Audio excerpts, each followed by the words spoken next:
Gente, o assunto hoje é escala de avaliação do comportamento pelo professor, ok? Pedir ao professor para que ele escreva sobre o aluno é sempre uma tarefa difícil. E por todos esses anos de experiência é que eu decidi facilitar bastante esta observação do professor e especialmente o registro da observação. Então eu preparei um modelo de relatório mais objetivo, né, uma espécie de um questionário, melhor dizendo, mais objetivo, e que ao mesmo tempo levasse o professor a pensar duas vezes antes de assinalar uma ou outra alternativa.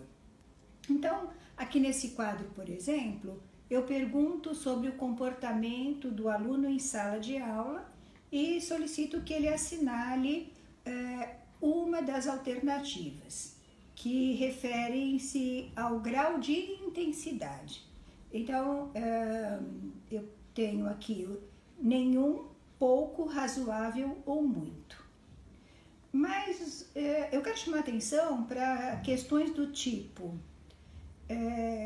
o aluno é irrequieto, superativo? O aluno é excitável, impulsivo? O aluno é desatento, se distrai facilmente? Vejam que são três características que muitas vezes são nomeadas pelo professor como sendo uma coisa só. E são coisas distintas. Ser irrequieto, superativo, não é a mesma coisa que ser excitável, impulsivo.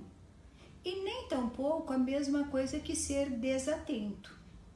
Então, quando eu fiz essas três questões na sequência, não foi por acaso, foi para que o professor, na hora de responder, parasse e prestasse atenção sobre o que significa cada um desses conceitos, né? De maneira que muitas vezes ele tenha até que pesquisar qual é a diferença entre ser impulsivo e irrequieto. São coisas distintas.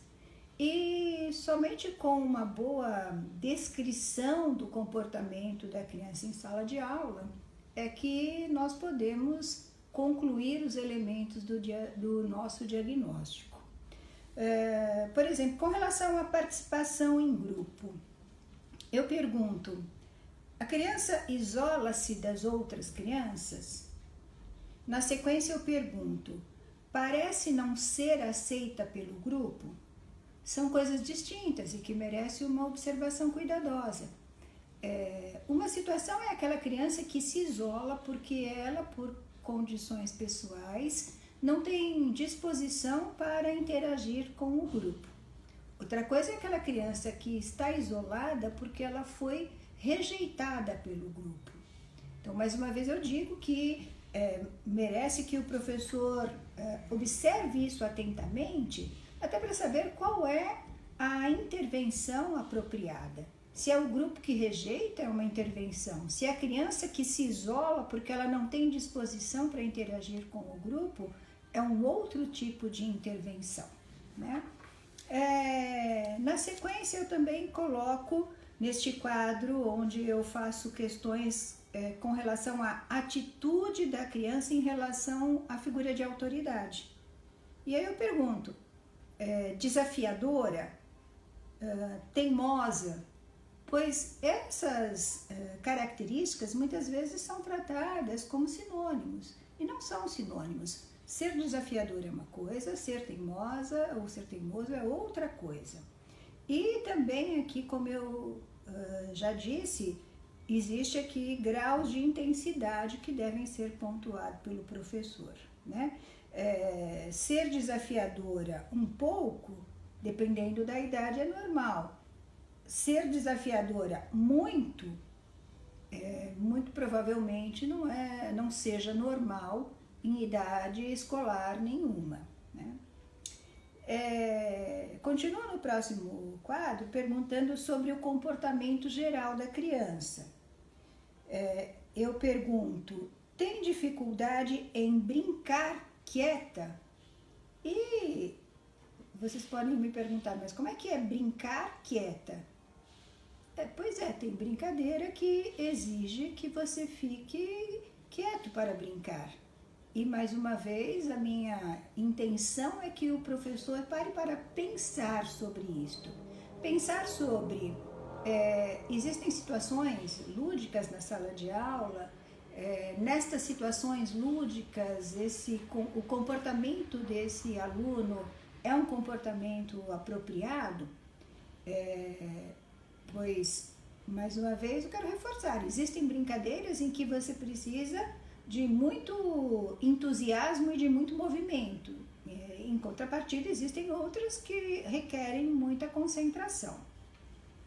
Então, são inúmeras perguntas dentro de cada um desses itens, né, que foram mencionados e que o meu objetivo foi levar o professor a prestar muita atenção naquele aluno, levar o professor a se questionar sobre determinados rótulos que ele já utiliza para o aluno e também, na melhor das hipóteses, né, levar o professor a pesquisar quais são o sentido verdadeiro, correto desses conceitos que muitas e muitas vezes são tratados como sinônimos, né? Por exemplo, como já disse, ser desafiador ou ser teimoso, não são sinônimos.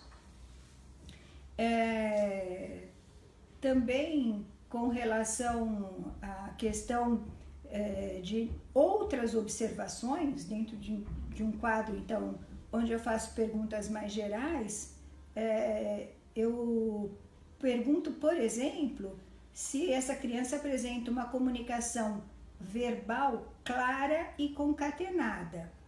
E na sequência eu pergunto se ela apresenta uma comunicação não verbal correta, também para levar o professor a observar se esta criança, na sua linguagem gestual, na sua mímica, nas suas manifestações em termos de comunicação, apresenta manifestações que são funcionais, que são coerentes. Estas questões, que são, na verdade, somam 62 questões, necessitam que o professor apenas assinale um X na graduação correspondente.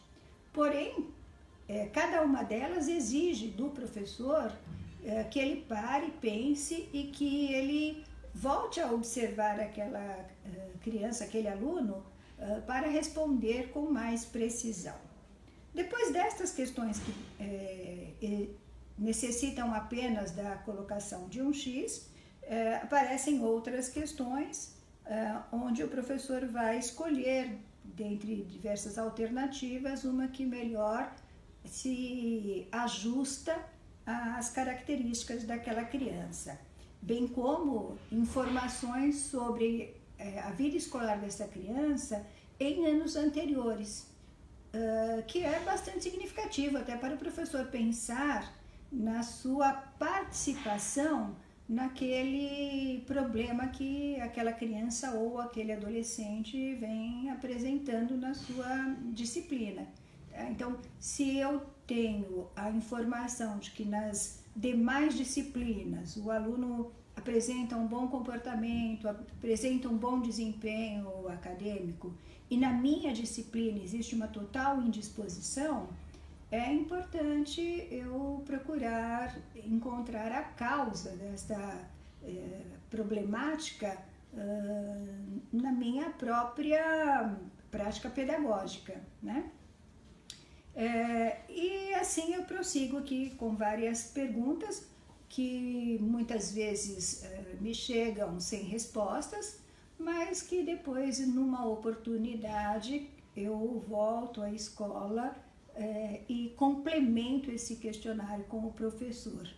De maneira que aí eu tenho sim uma boa varredura das condições comportamentais, relacionais e cognitivas da criança na escola.